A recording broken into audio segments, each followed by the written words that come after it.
English!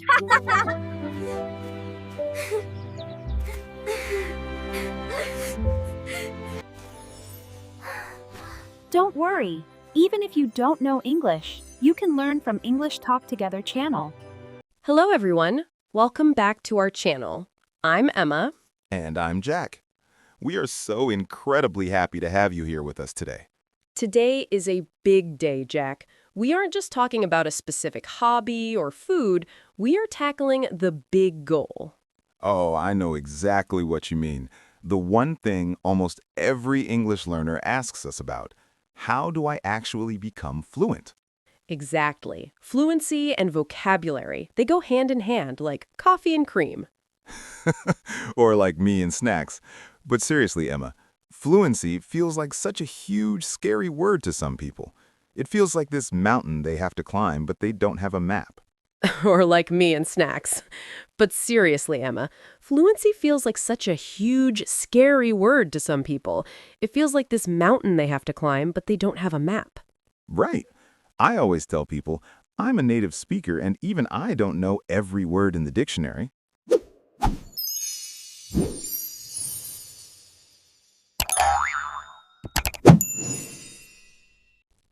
That's true.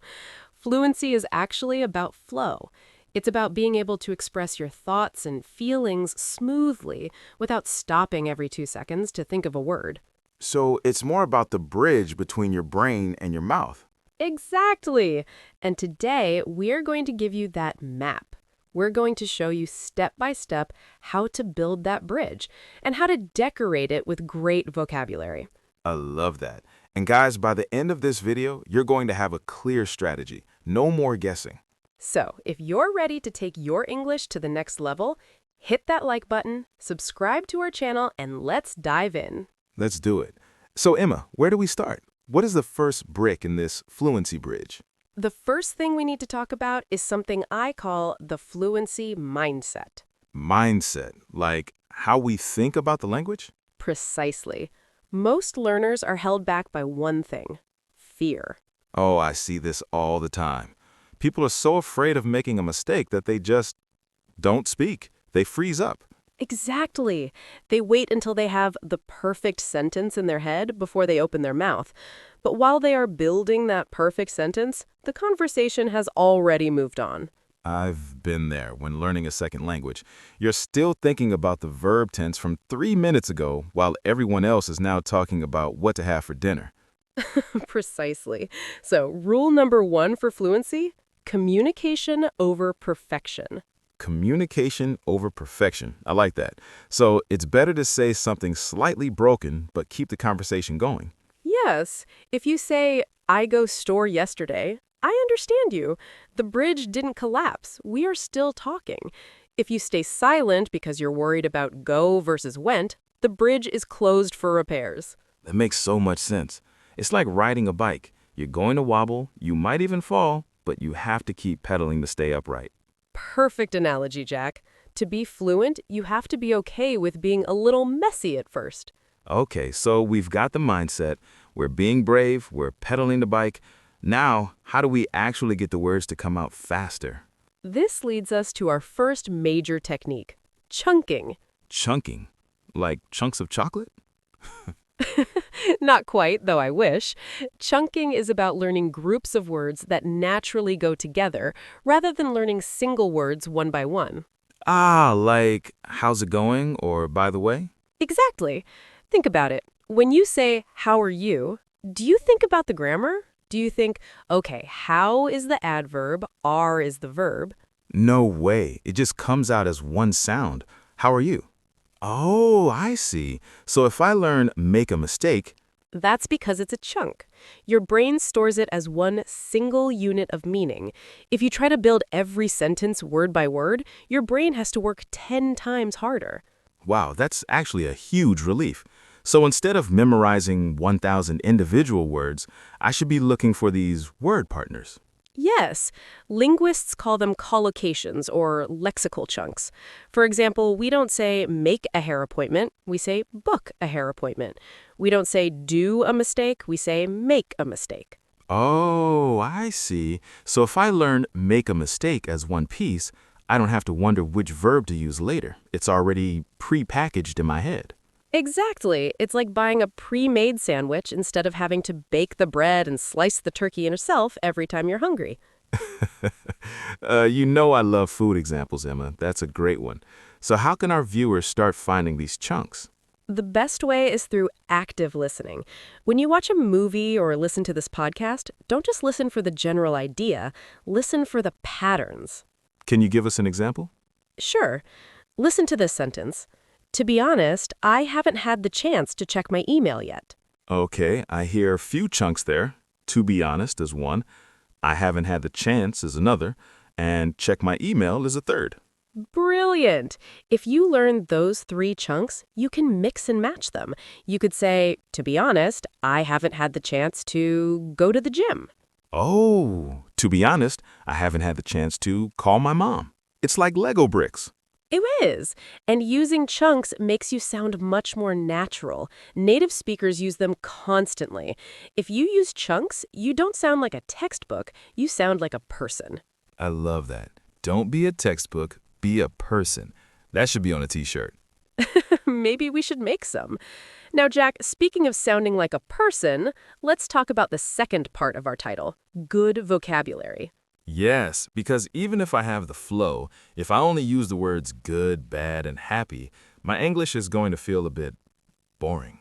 Exactly. To have good vocabulary doesn't mean using long, complicated words. It means using precise words. Precise words. Can you explain that? Sure. Think of the word very. It's a fine word, but it's a bit lazy. If you are very tired, you could be exhausted. If something is very big, it could be massive or huge. Oh, I see. So instead of adding very to everything, I find one word that carries more emotion or detail. Exactly. It makes your stories more interesting. If you tell me the food was very good, I think, okay, nice. But if you say the food was delicious or the food was flavorful, I can almost taste it. Right, it paints a better picture in my mind. But here is the secret, Jack. You don't need to learn 50 new words a day. Oh, thank goodness. I was getting worried. My brain can't hold that much. Nobody's can. The secret to good vocabulary is the rule of 5. The rule of 5. What's that? Every day, find 5 words or chunks that you actually want to use. Not random words from a list, but words related to your life, your job, or your hobbies. That makes so much sense. If I work in a bank, I don't really need to learn the names of 20 different types of tropical birds right now. Exactly. Learn words that you can use today. If you use a word in a real conversation within 24 hours of learning it, you are much more likely to remember it forever. So it's about quality over quantity. Always. And here's a tip for our viewers. Keep a small wins notebook. Every time you use a new word correctly in a sentence, write it down. A small wins notebook. I love the name. It makes it feel like a game. It should be fun. Learning a language is a marathon, not a sprint. You have to enjoy the scenery while you run. That's a beautiful way to put it. Okay, so we have the mindset, we have chunking, and we have the rule of 5 for vocabulary. What's next on our map to fluency? Next, we have to talk about thinking in English. Ah, the holy grail of fluency. Everyone wants to know how to stop translating in their head. It's the biggest hurdle. When you translate from your native language to English, it's like taking a detour. It slows you down and causes those long pauses. Let me think. How do I say? Nods. It's like your brain is a middleman that has taken too long to deliver the message. Exactly. We need to fire the middleman. You're fired, Mr. Translation. But how do we actually do that, Emma? It feels automatic. It starts small. You have to narrate your life in English. Narrate my life? Like I'm in a movie? Yes! When you are alone at home, talk to yourself. Describe what you are doing. I am making coffee now. I need to find a spoon. Where is the sugar? Oh, here it is. Wait, I do that anyway, but usually in my head. So I should just switch the language? Exactly. Start with simple physical actions, then move to your feelings. I'm feeling a bit tired today. I think I need a nap.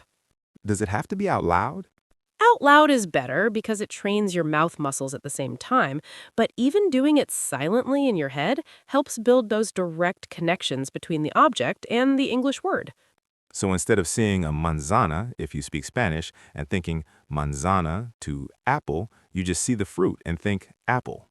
Precisely. You're cutting out the middle step, and the more you do it, the more natural it becomes.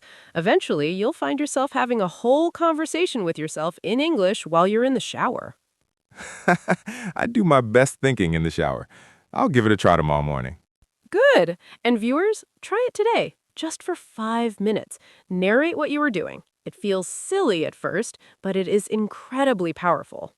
It sounds like we are really building a strong foundation here.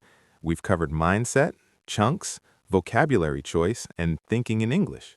We've only just begun, Jack. There is so much more to cover, like how to use fillers to sound more natural and the secret of shadowing. Shadowing? That sounds mysterious. It's one of the best kept secrets of polyglots, but we'll get to that in a bit. I'm excited. This is already so helpful. I feel like I'm finally understanding why I get stuck sometimes. That's the first step to fixing it. I'm ready. You mentioned shadowing and fillers before we took a breath. Let's start with those fillers. It sounds like a way to cheat, but in a good way. It's not cheating, Jack. It's actually a sign of high-level fluency. Think about it. When we speak naturally, do we always have the perfect word ready at the exact millisecond we need it? Definitely not. I mean, look at me. I say and all the time. Exactly. But native speakers don't just say, We use specific filler phrases that give our brains time to catch up without making the conversation feel awkward. Oh, like, well, or actually. Yes. Or phrases like, to be honest, let me think, or how can I put this? How can I put this? I love that one. It sounds so professional, like I'm really carefully choosing a very important word. Right. It buys you 3 or 4 seconds of thinking time.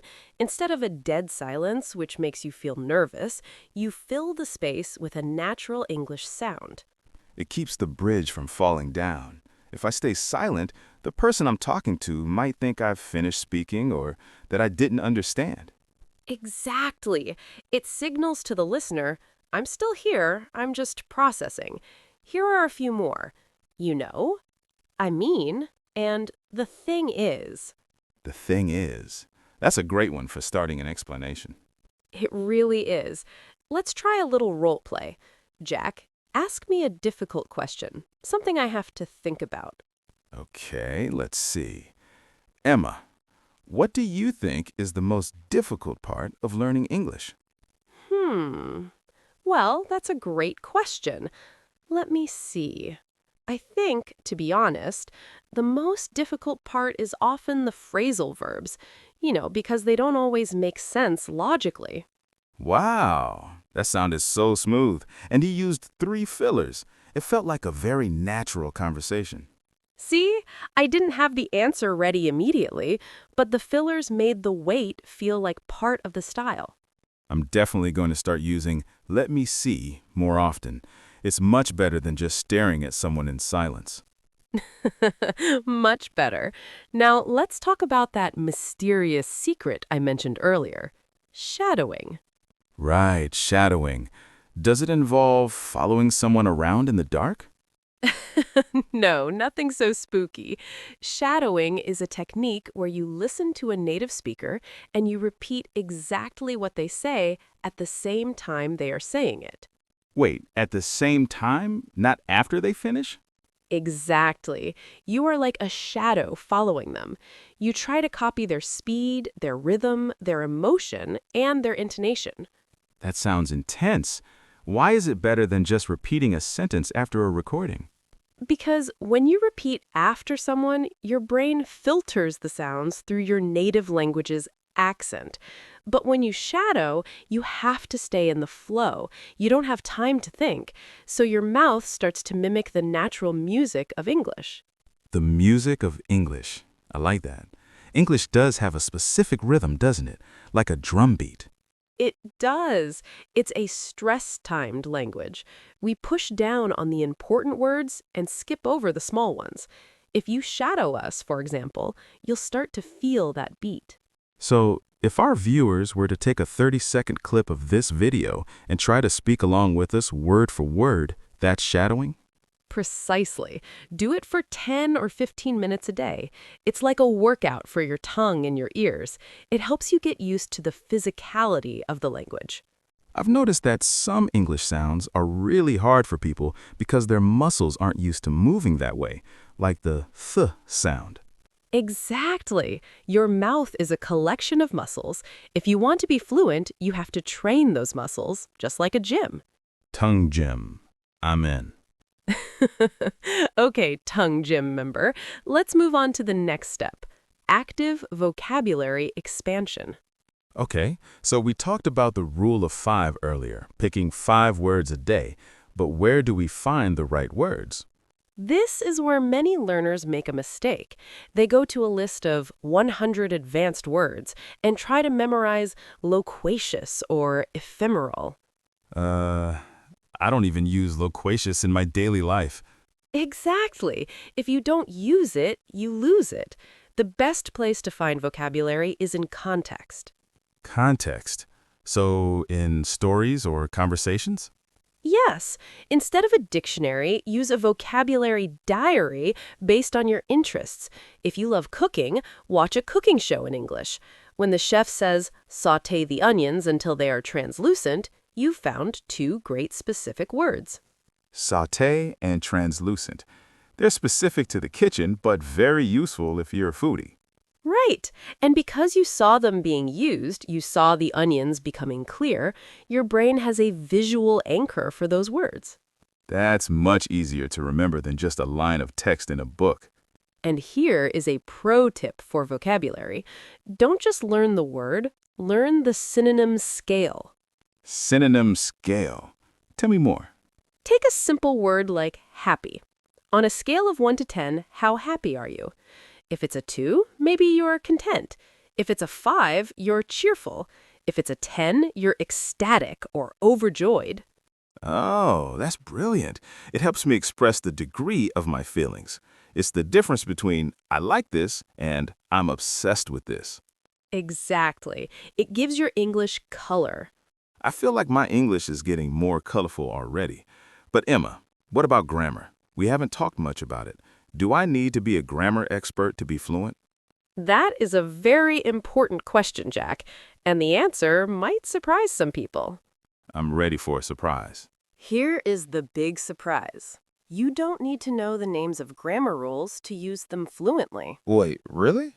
So I don't need to remember what a present perfect continuous is? Honestly, most native speakers couldn't tell you the name of that tense if you paid them. We use it because it feels right, not because we're thinking of a rule book. That's a huge relief. I used to spend hours looking at those grammar tables in school. It felt like math, not communication. And that's the problem. When you treat English like math, your brain freezes up trying to calculate the formula. To be fluent, you need intuitive grammar. Intuitive grammar.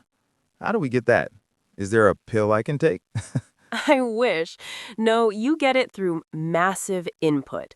You need to hear the correct grammar so many times that your ears start to recognize when something sounds wrong. Oh, I get it. It's like a song. If someone sings a wrong note in a song you know well, you notice it immediately, even if you aren't a musician. Exactly.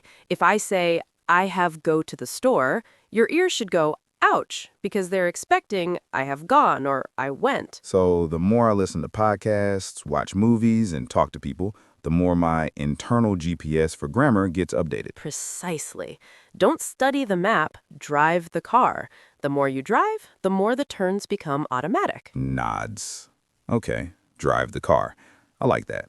But what happens when the car breaks down? Like, what if I'm talking to someone and I completely forget the word for, I don't know, refrigerator? That happens to everyone, even to us. When that happens, you use a fluency skill called circumlocution. Circumlocution. That's a very long word for someone telling me not to use long words. It sounds fancy, but it just means talking around a word. If you forget refrigerator, you describe it. Oh, so I would say the code box in the kitchen where we keep the milk. Exactly. And the person you're talking to will say, "Oh, the fridge?" And the conversation continues. You didn't stop, you didn't panic, the bridge stayed up. That is so much better than just stopping and saying, I don't know the word. It actually keeps the person engaged because they're helping you solve the puzzle. Right, it's a social skill. And speaking of social skills, let's talk about natural responses. Natural responses. You mean like how we react to each other? Yes, to be fluent, you need to be an active listener. In English, we use back channeling. Back channeling. Is that like a secret radio station? Sort of. It's the little sounds and words we make while the other person is talking to show we are listening. Sounds like, uh-huh, right, wow, oh, really? Or, I see. I notice we do that a lot. If I'm telling you a story and you just sit there in total silence, I'll probably ask, Emma, are you still awake? Exactly. Silence in an English conversation can feel a bit cold. Using these small vocal nods makes you sound much more fluent and friendly. Vocal nods. I love that. It's like saying, I'm following you. Keep going. It really helps the other person feel comfortable, too. And when they're comfortable, they speak more naturally, which helps you learn more. It's a win-win. Okay, so we've got our fillers, our shadowing, our vocabulary skills, and our vocal nods. I feel like my fluency toolbox is getting pretty full. It is. But there is one more tool we need to add. It's the Fluency Booster, recording yourself. Oh, no. I'll make a face. I hate the sound of my own voice. Everyone does. It's a universal human experience.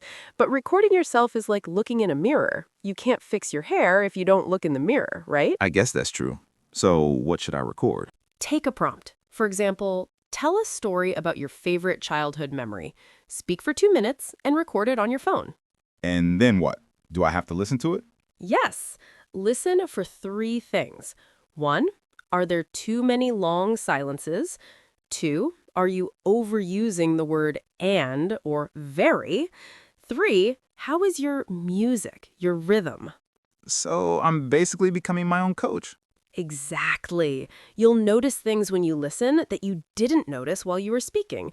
Maybe you'll realize, oh, I keep saying I think every 5 seconds. And once I know that, I can replace it with I believe or in my opinion next time. Now you're getting it. That is how you bridge the gap between intermediate and advanced. It's all about being aware. It's about being intentional with how we practice. Exactly. Fluency isn't a gift you were born with. It's a result of small, smart habits. Well, I'm feeling very motivated now. I'm ready to record my voice, shadow some clips, and use the thing is in every conversation. Maybe not every conversation, Jack, but definitely some. Fair point. So we've covered a lot of ground. We've talked about the mindset, the techniques, and the tools. Is there anything left? Just one thing, the final boss of fluency, consistency. Oh, the C word, the hardest part of all. It's where most people fail. They study for 5 hours on a Sunday and then nothing for the rest of the week. Right. It's like trying to get fit by going to the gym once a month for 10 hours. It just hurts. Exactly. We need to talk about how to make English a part of your identity, not just a task on your to-do list. I'm ready. Let's talk about how to make it stick forever. To make English stick, you have to stop studying English and start living in English. That sounds very poetic, Emma, but what does it actually look like on a Tuesday afternoon when I'm busy? It means finding English pockets in your day. You don't need a 2-hour block of time. You need 10 minutes while you're drinking coffee, 5 minutes while you're waiting for the bus, and 15 minutes before bed.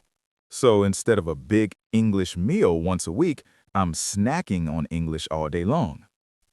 Exactly. Your brain loves snacks. It keeps the language active in your working memory. If you only see English once a week, your brain thinks, this isn't important. Let's delete it. Delete. Yeah, my brain is very good at that. But if I show my brain English every day, it starts to think, oh, we use this every day. We better keep this in the front of the filing cabinet. Precisely. And the best way to do that is through your phone. Change your phone's language to English. Follow English-speaking creators on social media. I actually changed my phone to English last week. At first, it was a bit scary because I couldn't find my settings, but now I know the words general, privacy, and notifications perfectly. That's a huge win. You're learning survival English for the digital age. Those are words you'll see 100 times a day. It's about creating an immersion environment even if I'm not living in an English-speaking country. Exactly. You can be in the middle of Italy or Japan or Brazil and still surround yourself with English sounds. Okay, so we have our habits, but Emma, what about those days when I feel like I'm not making progress? You know, the intermediate plateau. Oh, the plateau. That's the most dangerous place. It's when you can communicate okay, but you feel like you aren't getting any better. Yeah, it feels like you're walking through mud. You're moving, but it's exhausting and you don't see the mountain anymore. When that happens, you need to change your challenge level. If you always watch the same type of videos, your brain gets comfortable. You need to shock your brain with something new. Like, if I always watch vlogs, maybe I should try watching a science documentary or a debate. Exactly. Or try a new hobby in English. If you want to learn how to paint, find a painting tutorial in English. You'll learn a whole new set of vocabulary, words like canvas, brushstrokes, and shading that you would never find in a general conversation. I love that. It's language learning through doing. The focus isn't on the grammar, it's on the painting. The English just happens to be the tool you use. And that, Jack, is the ultimate secret of fluency. When the language becomes the tool and not the target, you've made it. Wow, that is such a powerful thought. The tool, not the target. Think about it. When you use a hammer, you don't think about the hammer, you think about the nail and the wood. When you're fluent in English, you don't think about the words, you think about the person you're talking to and the idea you want to share. I can't wait to get to that point. It feels much closer now than it did at the start of this video. It is closer. Every word you learn, every shadowing session you do, and every time you use a filler instead of giving up, you are taking a step forward. Well, I'm definitely feeling more confident.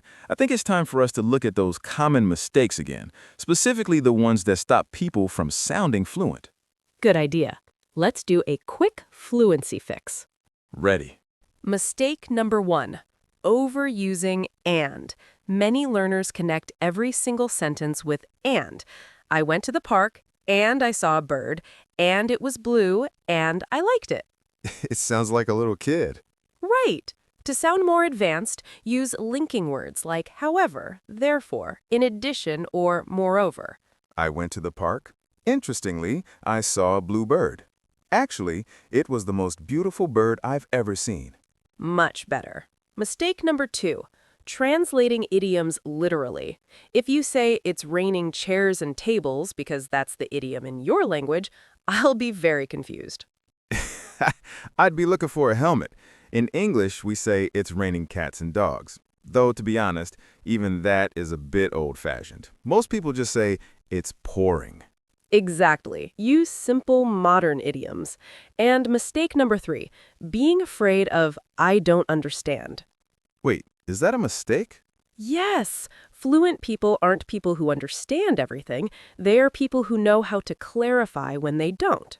Ah, so instead of just nodding and pretending I know what's happening, I should say, I'm sorry, could you rephrase that? Or, what does that word mean in this context? Exactly. Asking for clarification is a sign of confidence, not weakness. It shows you are actively engaged in the conversation. That makes me feel so much better. I don't have to be perfect, I just have to be curious. Exactly. Curiosity is the engine of fluency. Well, Emma, we have covered so much. The mindset, chunking, the rule of 5, shadowing, fillers, thinking in English, and making it a habit. It's been a long journey, but a very delicious one for the brain. Definitely. I'm not even hungry for snacks anymore. Okay, maybe a little. Giggles. We're almost done. Before we go, let's give our viewers one final piece of advice. What's that? Don't compare your Chapter 1 to someone else's Chapter 20. Oh, that's so important. Don't look at someone who has been speaking English for 10 years and feel bad that you aren't there yet. Right. Just focus on being 1% better than you were yesterday. That's it. That's the whole secret. 1% a day. We can all do that. We certainly can. Well, everyone, thank you so much for joining us on this deep dive into fluency. We hope you feel empowered and ready to tackle your English goals. Yes, remember to like, subscribe, and hit that bell. We have so many more tips and conversations coming your way. And keep an eye out for our next video, where we'll be putting these tips into practice with some real-life conversation examples. I can't wait. Until next time, keep practicing, keep being brave. And keep enjoying the journey. Goodbye, everyone. See you soon!